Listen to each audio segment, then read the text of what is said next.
Hi guys, welcome back. We're going to jump into 1.1 exponential notation. So exponential notation is just the representation of repeated multiplication of a number. So if we remember, we know that 3 squared is 3 times 3, and then 3 times 3 is 9. But now we want to be able to go backwards. We want to be able to break down a number and say, what is it in exponential notation? So like 9, I would say, okay, what are some numbers that look exactly the same that multiply to be 9? Well, we know that's 3 times 3. And since there's 2 3's, I write the base 3 squared. Okay? We can do the same thing with other numbers. So like 1,000. I would say, all right, what multiplies together to be 1,000 that's the same number?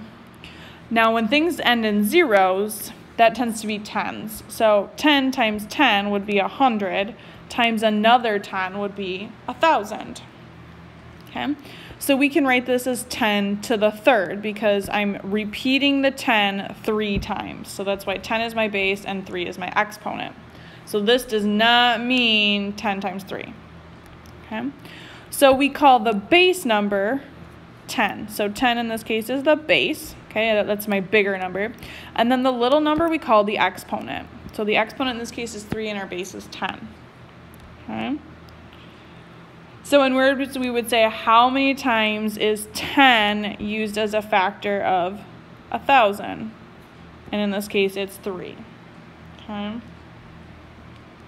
So let's just identify the base and exponent of all of these. So I'm going to just write B for base and E for exponent. Okay, so my base, again, remember that's going to be my big number, is 1.2. And by big, I don't mean as in the bigger number, I mean the actual size is a little bit bigger than the exponent. And my exponent would be 6 in this case. Here my base is 2, and my exponent is 3.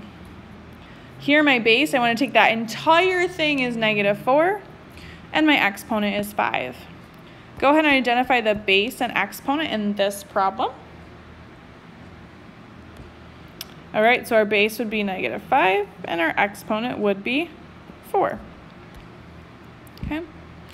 I'm also going to want you to be able to tell me if you are correctly doing a problem. So this next step says, tell whether each statement is correct. If it's incorrect, rewrite the correct answer.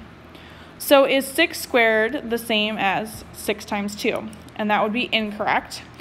This is saying 6 times 6, which is 36. Very, very different than 6 times 2. 24 to the 4th. Decide if this is correct or not. And this is 23 times 23 times 23, which is in fact correct. It is 23 4 times. Okay.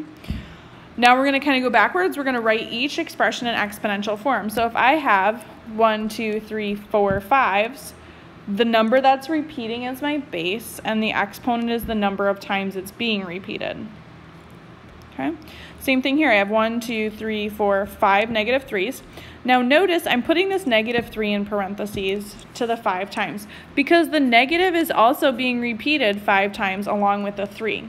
So when I put this in parentheses, it's saying the entire negative and the entire 3 are being put to the 5th power, not just the 3. Same thing here with 1/2 x. That is being repeated 3 times. So I'm going to put the 1/2 in the proper marker here, x in parentheses to the 3rd power because the 1/2 is 3 times and the x is 3 times. Okay, so I would not write this as 1/2 x to the 3 because that just says that the x is 3 times, not the 1/2. Okay, so we want to make sure that we are correcting that if that is an issue. Okay. 2 times 2 times 2, so we have 1, 2, 3, 4, 5, 6 turns. So we have the 2 is being repeated 6 times. So 2 is the base and 6 is the exponent. Go ahead and try and write this in proper exponential notation. And that would be -4 to the 4th power. Again, we want to make sure that that is in parentheses. Okay.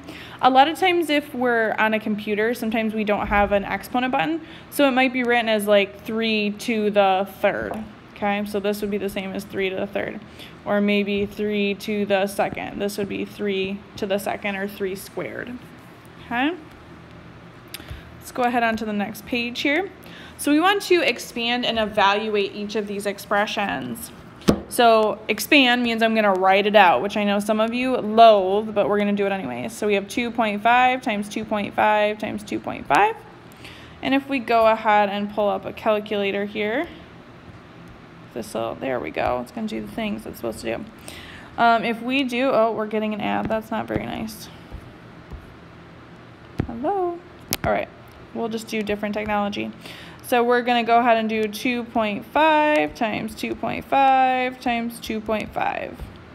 And we're going to get 15.625. Okay. So we expanded and evaluated. Same thing here. So this would be 2/3 times 2/3 times 2/3, 5 whole times. Okay. Now when I have fractions, all I have to do is multiply across the top and then multiply across the bottom. So I do 2 times 2 times 2 times 2 times 2. So I'm just going to do it on my calculator off to the side. You can do it on your own calculator or on the computer. 3, 4, 5 would be 32.